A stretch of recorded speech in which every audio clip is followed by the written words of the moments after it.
हाय, आज आपण admission of partners या टॉपिकमधला 9th नंबरचा प्रॅक्टिकल प्रॉब्लेम बघतो बघा. या प्रॉब्लेममध्ये तुम्हाला त्यांनी नर्मदा, गोदावरी असे ओल्ड पार्टनरची नावं दिलेत आणि त्याचा जो ओल्ड रेशो आहे तो तुम्हाला बघा 3:2 दिला आहे. ठीक आहे. त्यानंतर तुम्हाला बघा बॅलन्स शीट दिली आणि काही ॲडजस्टमेंट दिल्या आहेत. बघा महत्त्वाचं म्हणजे मागचे 2 प्रॉब्लेम आपण बघतोय त्यामध्ये जी ॲडजस्टमेंट होती म्हणजे last one excess capital of old partners adjust new ratio same ती ॲडजस्टमेंट ह्यामध्ये तुम्हाला दिली आहे. हेच फक्त थोडंसं वेगळं आहे, बाकी काही वेगळे नाही. ठीक आहे. बघूया जसं आपण स्टेप करतो आपण तुम्हाला माहिती आहे सॉल्व करायचे आपल्या स्टेप काय फर्स्ट स्टेप जी काय आहे कुणावरती ॲडजस्टमेंट आहे ते पाहतो आपण. त्यानंतर पोस्टिंग करतो नंतर ॲडजस्टमेंट करतो. बघूया आपण फर्स्ट स्टेपनुसार पहिलं की ॲडजस्टमेंट कुणावरती आहे. तर तुम्ही व्यवस्थित बदल प्रॉब्लेममध्ये तर पहिली ॲडजस्टमेंट गुडविल आहे ही डायरेक्ट आहे तुम्हाला माहितीच आहे. सेकंडवाली तुम्हाला दिली कॅपिटल ही पण डायरेक्ट करतो आपण. पुढे बघा जी काय तुम्हाला दिली थर्डवाली दिली त्यामध्ये बघा बिल्डिंग दिले त्यांनी मशनरी दिले. ठीक आहे. फर्निचर दिले मग वरती आपण बघा बिल्डिंग मशनरी फर्निचरला टिक केलं. ठीक आहे.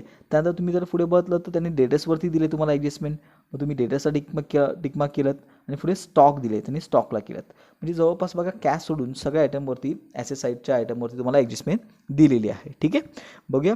तर आता पोस्टिंग करूया आपण. तुम्हाला सगळ्यांना माहितीच आहे पोस्टिंग करताना आपण काय करतो फर्स्टली बघा लायबी साईडला तुम्हाला जे क्रेडिटर्स दिलेत हे कुठे लिहिणार आपण लायबी साईडला लिहिणार बरोबर ना. बॅलन्स शीटच्या कुठे लिहिणार लायबी साईडला. ठीक आहे. आपण चला लिहून घेऊ. तुम्ही बघू शकता बघा इथे डिस्प्लेवरती तुम्हाला बॅलन्स शीट दिसते. आपण लायबी साईडला इथे बघा क्रेडिटर्स लिहून टाकले बाहेर कारण कोणतीही ॲडजस्टमेंट नाही आहे याच्यावरती म्हणून. ठीक आहे. त्यानंतर बघा पुढे तुम्हाला जे काही दिले त्यानंतर तुम्ही जर बघितलं तर क्वेश्चनमध्ये तुम्हाला बघा कॅपिटल दिले. तुम्हाला सगळ्यांना माहिती आहे हे कॅपिटल कुठे लिहितो आपण पार्टनर्स कॅपिटलच्या क्रेडिट साईडला. बघा तुम्ही बघू शकता इथे बघा पार्टनर्स कॅपिटल आहे त्या क्रेडिट साईडला आपण बाय बॅलन्स ब्राउट म्हणून लिहिले बघा 28,000 आणि 28,000 जसं त्यांचे कॅपिटलचे बॅलन्स आहेत ते आपण लिहून घेतले. ठीक आहे. त्यानंतर बघा आपली लायबिलिटी साईडची पोस्टिंग झालेली आहे ॲसेट साईडला आहे. ॲसेट साईडला बघा तुम्हाला पहिलं कॅश बँक दिले बघा 4,000. मग तुम्ही हे जे कॅश बॅलन्स आहे तुम्हाला डिस्प्लेवरती दिसते बघा कॅश अकाउंट हे आपण काय लिहितो कॅश अकाउंटच्या डेबिटला टू बॅलन्स ब्राउडन म्हणून लिहितो बघा. तसं आपण टू बॅलन्स ब्राउडन म्हणून कॅश अकाउंटच्या डेबिटला लिहून घेतलं. ठीक आहे. त्यानंतर बघा पुढे कॅश झालं. पुढे बघा जे तुम्हाला ज्या काय ॲसेट दिले तर बघा सगळ्यांवरती ॲडजस्टमेंट आपण मागाशी पाहिलं हे सगळे ॲसेट कुठे जाणार आहेत मला सांगा ॲसेट साईडला. ॲसेट साईडला इनरमध्ये लिहायच्या आतमधल्या कॉलममध्ये लिहायच्यात आणि एक लाईन जागा सोडायची लक्षात घ्या कारण ॲडजस्टमेंट आहे प्रत्येक आयटमवरती म्हणून. तुम्ही बघू शकता बघा बॅलन्स शीटला आपण ॲसेट साईडला या सगळ्या ज्या काय ॲसेट आहेत त्या बघा इनरला लिहिले आतमधल्या कॉलममध्ये लिहिल्यात आणि एक एक लाईन त्याला प्रत्येकाला आपण काय केली इथे जागा सोडलेली आहे. समजलं ना सगळ्यांना मी काय म्हणतो आहे कशी पोस्टिंग करतोय आपण. ॲसेट साईडला बघू शकतो मी बिल्डिंग दिले मशिनरी दिले फर्निचर दिले स्टॉक दिले या सगळ्या आयटमवरती आपण बघा काय केलं आहे आतमधल्या कॉलममध्ये लिहिलेत आणि एक एक लाईन जागा सोडली. जसं आपण फायनल अकाउंट करतो सेम तसंच तुम्हाला इथे करायचं.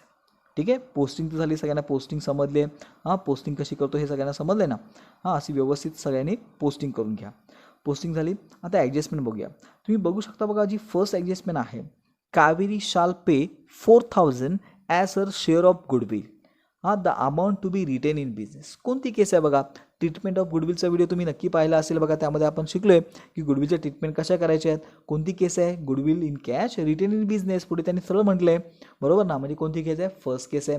फर्स्ट केसमध्ये किती एंट्रीज करतो आपण 2 एंट्रीज करतो कॅश टू गुडविल आणि गुडविल टू ओल्ड पार्टनर्स बरोबर ना. तुम्ही बघू शकता डिस्प्लेवरती तुम्हाला कॅश अकाउंट दिसते आणि गुडविल अकाउंटही दिसते.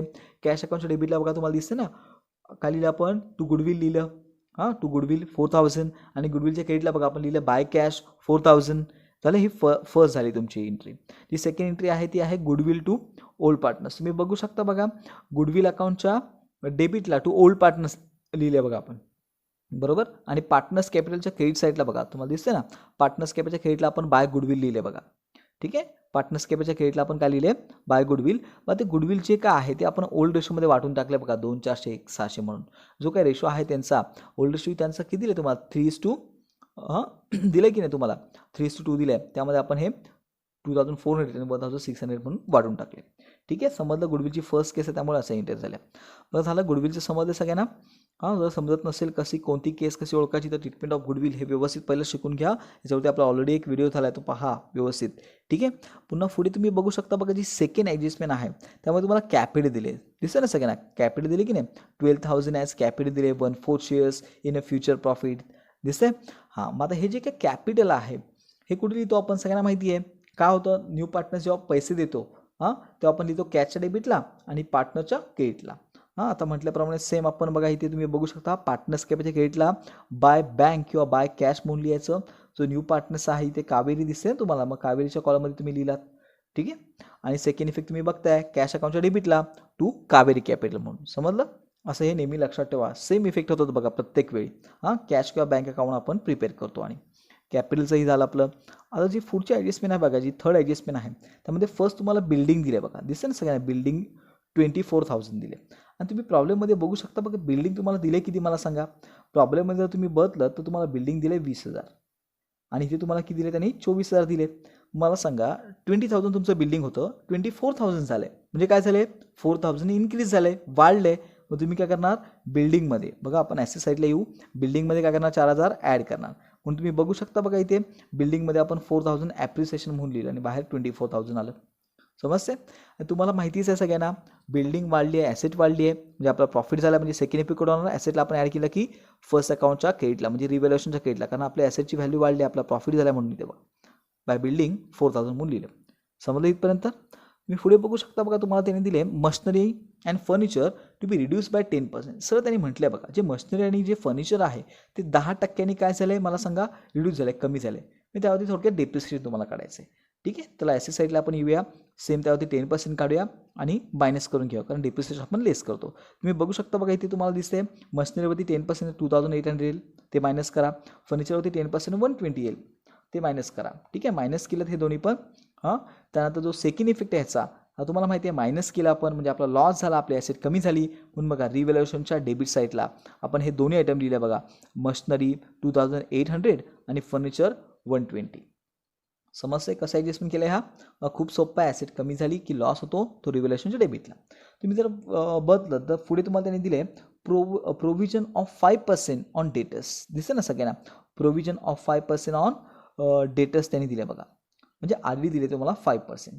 तर तुम्ही जर बदलले तिथं तर डेटर्सची व्हॅल्यू किती आहे 36,000 आहे. त्याला ॲसेट साईडला येऊ आपण, त्यावरती 5% काढूया बघा. 36,000वरती तुम्ही 5% काढले तर 1,800 येईल. आणि तुम्हाला माहिती आहे प्रोव्हिजन्स ऑलरेडी आपण काय करतो मायनस करतो. तुम्ही लेस केला तिथे म्हणजे डेटर्स कमी झाले म्हणजे सेकंड इफेक्ट कुठे येणार रिव्हॅल्युएशनच्या डेबिटला. ॲसेटमधून मायनस केले. नेहमी लक्षात ठेवा की सेकंड इफेक्ट तुमचा कुठे येणार आहे रिव्हॅल्युएशनच्या डेबिटला. बघा टू ऑलरेडी म्हणून आपण लिहिले ते 1,800. कसं आले समजलं ना 5% काढले आपण 36,000वरती. पुढे जर तुम्ही बदलं तुम्हाला ॲडजस्टमेंटमध्ये स्टॉक दिला बघा, स्टॉक त्यांनी 20,000 म्हटलं बघा, दिसतं ना सगळ्यांना 20,000 स्टॉकची व्हॅल्यू झाली आहे. आता मला सांगा स्टॉक आहे किती एक्झॅक्टली. ॲसेटला जर स्टॉक बदलात तर 16,400 आहे. तुम्हाला दिसतं ना 16,400 आहे. ठीक आहे. मग आणि झालं आहे 20,000 म्हणजे वाढलं आहे म्हणजे साहजिक आपण ॲड करणार आहे. त्यामुळे बघा तुम्ही बघू शकता इथे ॲसेट साईडला आपण स्टॉकमध्ये बघा इथे जे काही एक्स्ट्रा अमाऊंट आहे 3,600 ती ॲड केली म्हणजे 20,000 झालं आहे ना, म्हणजे 3,600 वाढलं आहे म्हणून ते आपण 3,600 ॲड केले. ठीक आहे. तुम्हाला माहिती आहे ॲसेट साईडला ॲड केलं, स्टॉक वाढला, आपला प्रॉफिट झाला. मग सेकंड इफेक्ट रिव्हॅल्युएशनच्या केस साईडला बघा आपण बाय स्टॉक म्हणून ते लिहून घेतला 3,600. ठीक आहे. आपली थर्ड ॲडजस्टमेंट बघा कंप्लीट झाले. तर लास्ट आणि बघा महत्त्वाची ॲडजस्टमेंट एक्सेस कॅपिटल. तुम्ही बघा डिस्प्लेवरती व्यवस्थित बघू शकता बघा कसं आपण सॉल्व केलं आहे. बघा हे वर्किंग आउट खूप महत्त्वाचे, याला मार्क्स आहेत लक्षात घ्या. पहिलं आपण काय केलं आहे तर न्यू रेशो कॅल्क्युलेट केला आहे. तुम्ही डिस्प्लेवरती बघताय new ratio is equal to old ratio into balance of one दिलं आहे तुम्हाला, त्या फॉर्म्युला दिल्या आहे. मग पहिलं बॅलन्स ऑफ वन आपण कॅल्क्युलेट केलं 1 minus new partner shares. New partners जे काही तुम्हाला दिले आहे कावेरी त्याचा शेअर्स तुम्हाला 1/4 दिले आहे. मग 1 मायनस 1/4 केलं म्हणजे 3/4 तुम्हाला काय मिळालं बॅलन्स ऑफ वन मिळालं. ठीक आहे. बॅलन्स ऑफ वन किती मिळालं 3/4 मिळालं. ठीक आहे. त्यानंतर तुम्ही बघू शकता पुढे आपण काय 3/4 बॅलन्स ऑफ वन काढला. तर न्यू रेशोचा फॉर्म्युला माहिती आहे old ratio into balance of one. Old ratio बघा तुम्हाला दिला आहे त्यांनी 3:2 दिले आहे.